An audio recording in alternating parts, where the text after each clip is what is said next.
All right, everyone, welcome to another edition of the Good Life Small Business Podcast. I'm your host, Brian Blakely, and I am pleased to be joined today by Ryan Clark, who is the Vice President of Eustis Body Shop. He's located here in Lincoln, but Ryan, thanks for joining us. Thanks for having me. Appreciate it. Let's get to know you a little bit before we get into the ins and outs about Eustis. What books are you currently listening to or reading right now?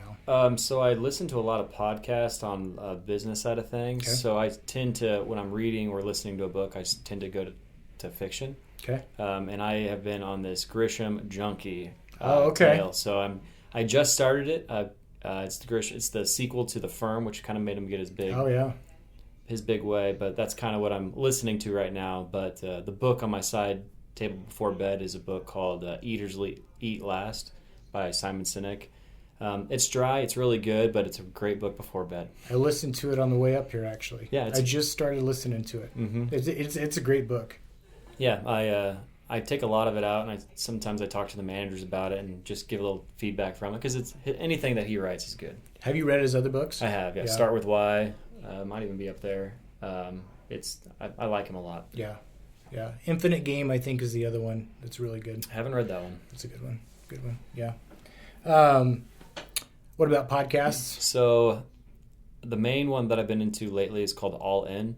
Okay. It's for past business people, and they're from all realms. You know, they lean far left, they lean far right. Yeah. One of them was one of the original founders or starters at Facebook, and another one is in the science and technology field. They just bring a really good, unique perspective talking about today's politics or business issues and the stock market, and it's fun listening from people. My wife, when she listens with us, she's like, they're just arguing the whole time. But I think that's why I enjoy it, because I get to hear multiple sides. Sure. They put 1 to 2 out every week, and they bring on some really, really good guests. So it's a really Is good it one. the same host? It is. So Jason Calacanis is one of the moderators, and then there's like Chamath, who came from Facebook, and then David Sachs, who's kind of been working with Elon a lot. Okay. And then David Freeberg, and he's more on the science and technology side. So Got it. For big names in the business world, it's very interesting. I haven't heard of that one. I'll have to listen to that one. Mm-hmm. Very cool. Well, I know a little bit about Eustis just because being in the Kearney area, it's one of the businesses that has been there for a long time. Yep. But Eustis is located in a lot more places than just Kearney. So I guess take a step back, give us the history of Eustis as far back as you want to, and kind of let us know what you guys do and where you're headed. Yeah, so the business started in 1979 by Doug Keller. Okay. Doug originally went to school to work on cars, just wanted to do, realized that he needed to learn business, so that's when he went back to school and got his master's in business. Okay. His first employee was also his cousin, Dave Berkey, who later opened up our second location in Lexington, and those two were kind of partners from the beginning. From there, they realized that in order to help have the family and the income that they needed to continue to grow and to provide to their employees. Mm-hmm. So at that time, Doug went out and bought 2 locations in Grand Island, but he condensed it into one. And then that was in 1991. And then in 97 is when Kearney opened, and that was a greenfield. And then in 2006, he purchased another body shop in Cozad. Okay. So then in 2018, we opened the shop here in Lincoln. So Got it. Started from one and just kind of whittled its way, get yourself out of debt in order to secure another loan, refinance your house, get another location. And that's kind of how Doug did it the whole way through. There is a lot of family in this business, and I think why it's been successful. Because we are an S corporation, we do have family in the business. Any employee is able to buy in and buy shares of the business. Yep. So that's kind of helped with, retaining employees, attracting new employees, because if the business is doing well, the employees are doing well. Yeah. So we're not an ESOP, but we're kind of run like that. We don't get the benefits or the disadvantages to an ESOP, but that's kind of how it came on. I joined Eustis about 7 years ago. Originally was in science field, and Doug is my father-in-law. Saw me, working on cars. He saw my interest in business, had some side hustles with friends, asked if I wanted to come over and join, and thought he was a little crazy. Talked to my wife about it, and my first year with Eustis, I would drive down to Eustis every morning at 4:30 in the morning, live with my in-laws throughout that week, and then on Friday at 5:30, head back home and spend the weekend with my wife. And that's just kind of how I got my feet wet. Started to love it. And then when Lincoln opened, we stayed here, which was a lot better. Yeah. A lot Natural better. transition Yep. for you. Mm-hmm. What was it like in the beginning for you? Was it, where you were working on cars, but where, Eustis does a lot of body work and things Yep. like that. Was that a different realm from what you've done, or was it? 100%. When you're 16, 18 years old, you want to put speakers and tint, and that's what I had done to work on my car and make sure it was clean all the time, waxed it. But when I dove into this, I had no idea what I was doing. I was completely green. Yeah. Doug had me start in the detail bay, and I was just watching cars come in. Since I was at the Eustis location, it was much smaller and shorter pace. So after the detailing was done, I started disassembling cars and learning that process. Mm-hmm. And then, of course, he had this 1987 Chevy square body pickup that he wanted to restore. So that project was handed over to me, and I got to learn why we don't get into rust repair. And then later on, a few months down the line, there was a big hailstorm in Eustis. Okay. And so I got my feet wet in estimating because we just had such a big influx. And the people out in Eustis, especially the guys working at that shop, were just so helpful, open-armed, and I think they realized that I wanted to learn, and they were very willing to teach me, and I still am very gracious for their help all to this day. Nice. Mm-hmm. So you had a good transition. I mean, the reason I asked that question is from someone who is, kind of an outsider coming into the business, a business that had been in operation for a long time. Yep.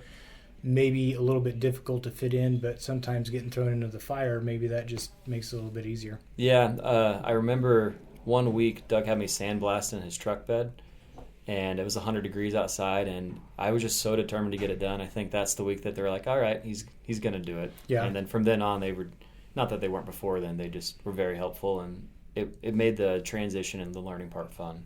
Nice. So when did you start to transition a little bit away from the actual work to more of the business side of things, the management, or just kind of the ins and outs and the numbers and things like that? Yeah, so about 10 months into Eustis, the manager at our Cozad location and Eustis parted ways, so I was thrown into the wolves there and learned the estimating and the management side. Mm-hmm. And then when we came to Lincoln, it's a big building and we only had 4 employees. So I started right there just being the estimator manager. And then when we had another manager come from our Kearney location here, that's when I started getting more into an operational role and started learning more, working more with Doug on the operations side, on how it works behind the scenes that nobody likes or wants to talk about. Sure. Yeah. What was it like when you first opened this place up, just from a learning aspect, but also, a stress aspect from you? You're Lincoln, obviously a bigger town, but you're opening a location in a family business that has been around for a while. What was that like for you? It was very stressful and scary. Yeah. You always wonder, like, what happens if this doesn't work? Is it going to be my fault? You start playing mind games with yourself. But I saw the quality of work at some of our other shops, and so that's just kind of what we expected here. And I think that's what helped get its feet off the ground is people, after the first car got out the door and it looks great, then the next one, then the next one. That was our focus from the beginning. And then, some technicians started hearing about us, and it just kind of grew organically from there. Got it. So it started scary, and it ended up being a really good move for us. Yeah. So you started with 4. Where are you at right now, employee-wise or technicians? So we had 4 in Lincoln. We now have 19 in Lincoln. Okay. And then company-wide, we have 76 employees. Wow, nice. And when we opened Lincoln, we were under, I think I might have been the 50th employer, 49th. We were right at that 50 mark. Yeah. Because the healthcare cutoff is 50 employees, so I know that was a big deal. But, as you expand and grow, you have to add, more admin and bookkeepers and that kind of stuff too. So we've just grown across the board. Yeah. What's one thing you wish you were better at in this role? One thing that maybe you thought was going to be easy but has turned out to be a lot more difficult, or just something that you wish you were better at? I'm definitely technology driven, and sometimes I see things and I want to implement them. I wish I was better at understanding how to implement them and listen to the team. And sometimes I just get a little fire underneath me, like, this is great, and then I show it and they're like, well, what about this, this, and this? And I just didn't vet it well enough. So sure. I wish I was better at, when I get these ideas, collaborating and vetting them before trying to launch them. Yeah. What was it like for you? Because I know coming in different parts of Nebraska, Eustis has more of a footprint. But coming here to Lincoln and having to try to gain business with body shops that have been here for years and years and years, what's your marketing strategy been like? What have you done to kind of set yourself apart, or, to try to, I guess, just get a little bit of a hold here in the Lincoln community? Yeah, so one thing that Eustis had going for it coming to Lincoln is Lincoln's a big college town. Mm-hmm. So a lot of the students that come here are from, the Grand Island, Kearney, or the smaller markets around Eustis. So I think one of the reasons Doug initially looked at Lincoln was he was getting a lot of phone calls from friends or past customers like, hey, my daughter was in an accident, or son was in an accident. Where should I take it? And he would send it to, other body shops that are really good here in town. Sure. So I think that is how we got a little bit of a footprint, was just the kids of people that have used us out west, so the word of mouth. And then once we kind of got that footprint underneath, we haven't really had to advertise much more than that. We do the normal advertising channels, but there was no campaign on this is who we're hitting. We just focused on continue to give good quality customer service, and then when the car fixed, it looks as good or better than it did before it was in the accident. Yeah, absolutely. And it just worked out for us. And that's great, because if you can get word of mouth to work for you in that way, where you've done a good job in the past, and you can just take that same recognition and move it, halfway across the state. Yep. That's a great asset to have. Yeah, it makes it a lot easier than having to do these crazy expensive advertising plans when we just... Our motto is where our customers send their friends, and that's just kind of what we stick by. Just want to be a small family business in the state of Nebraska and help our community. Nice. So that wasn't something you had to worry about in the beginning? Not as much. Getting customers in the door? Not as much. I think the technicians thing was our biggest fear, but as we grew, it's happened organically. We've had struggles. It wasn't easy. Sure. We're 5 years into this now to get to where we are, but it's still a challenge. Yeah. So talk about the pandemic a little bit and what 2020 brought. I mean, you would have been maybe not quite 2 years into it here in the Lincoln building. Talk about that a little bit, the challenges that came with that, what you needed to change, and talk about maybe if there was something that you implemented during that time that you still have used going forward. Yeah, so it was definitely a challenging time, especially in some of our locations than others. Yeah. Some of our markets got hit really hard, and there was just no work to be done. We do have a large loaner fleet, so we focused on fixing some of those when those times came. This Lincoln store, after the shutdown in March, where everything just closed down, we had one job on the schedule, and it was a windshield. Wow. So, that's just not going to pay the bills. But then we were, I shouldn't say blessed, but then there was a big hailstorm that came through on Easter Sunday, and it was Easter egg size hail. Yep. So that filled the Lincoln shop, and we were able to low level to other shops. But what we also found was people just didn't want to come to our door. They didn't want to have the face-to-face interaction. So we started implementing mobile estimating, or a photo app. So now people can go to our website, and they would send their information in and submit some photos. They're never accurate. Right. But what we try and tell people is, hey, we at least can see if this is a fixable thing or if we need to get it in further, and let them know if they need help in filing an insurance claim or something. And that has been really beneficial now that, especially the younger generation, they don't want the face-to-face interaction as much. So now they just submit photos of their car. We can give them a digital estimate back, and now we're even utilizing some AI so we can just analyze those pictures, send it back to them so we don't have somebody on the other end giving that estimate back. It can just give them a rough idea of $3,500 to $7,000 so they know they need to file the insurance claim, because really we got to get the car disassembled before we can get an accurate quote anyway. Sure, absolutely. So, COVID was a struggle, but out of it we're able to help manage our schedules a little bit better, utilizing some of the technology with, the photo estimating or AI features that we're really just launching now. But the photo estimating side we've had since then. Yeah.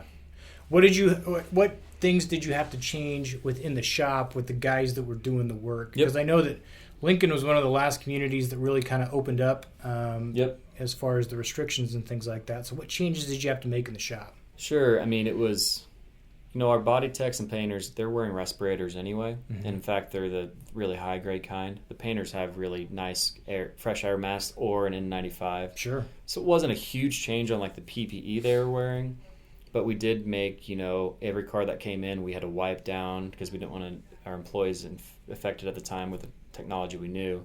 So we had new cleaning structures. Every car that came in was wiped down and cleaned prior to, and then post inspection or post repairs, we would do it again and clean it again. Wow. Any parts that were coming through the door, we had a bleach bucket. We were spraying the cardboard boxes down because it was held on cardboard really long, Mm-hmm.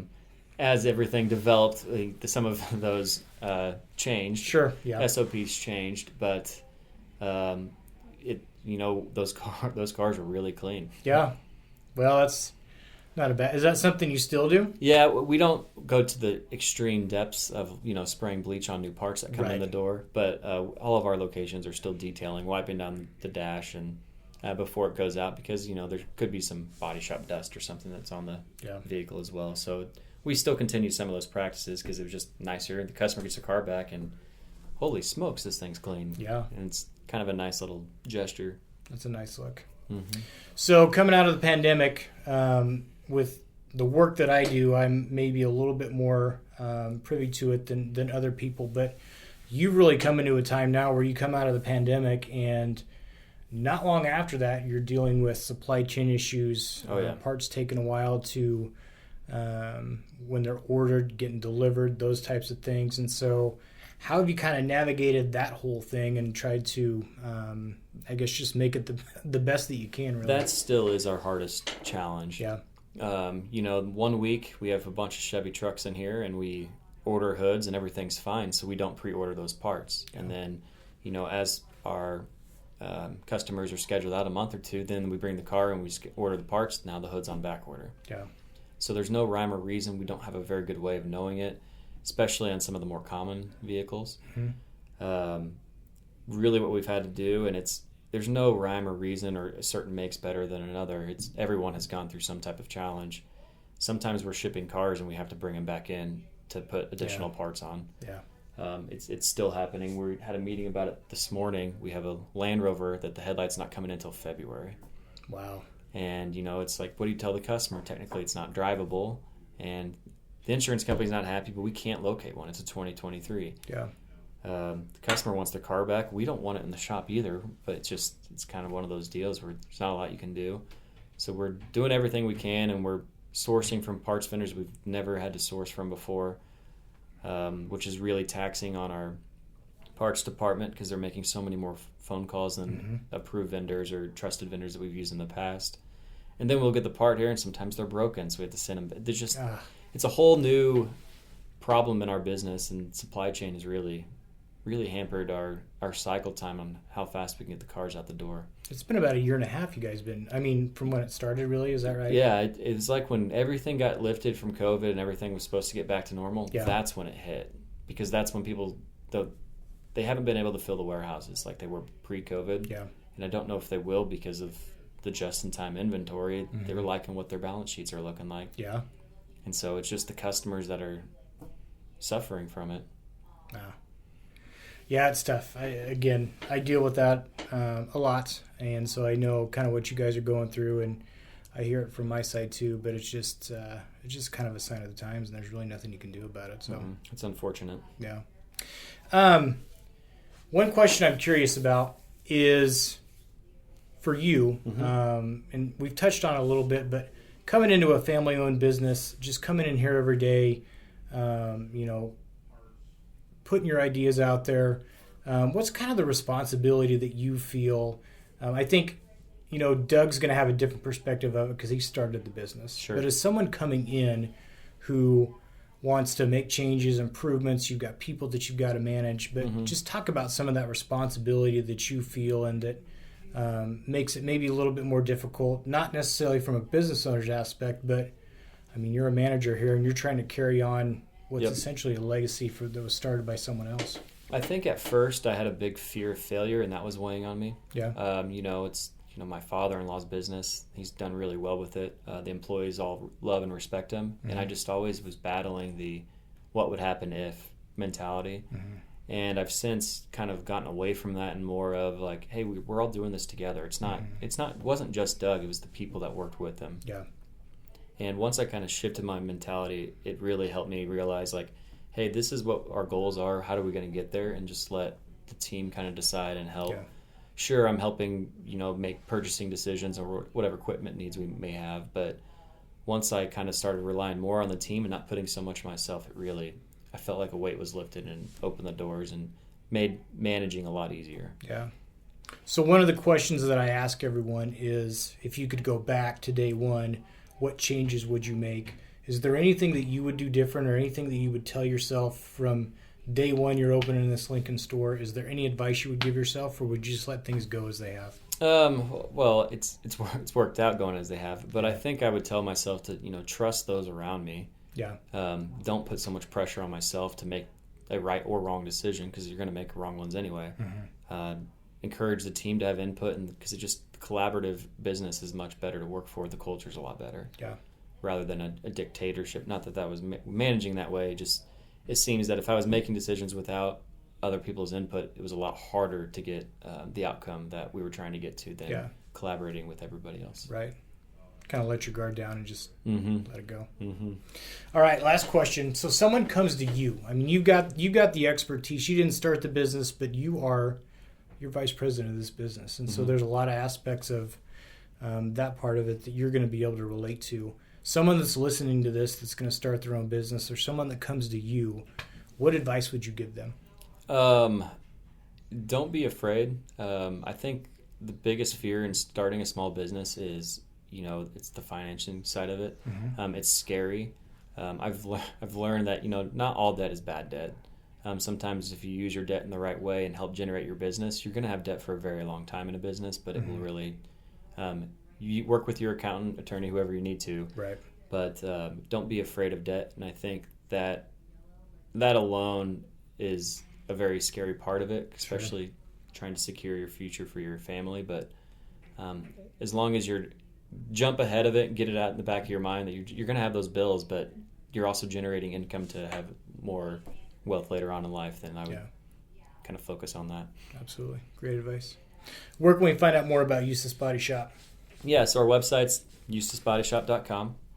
That's where you can get, your photo estimates or anything else like that. No matter the location? No matter the location. All of them are listed there. It has phone numbers listed.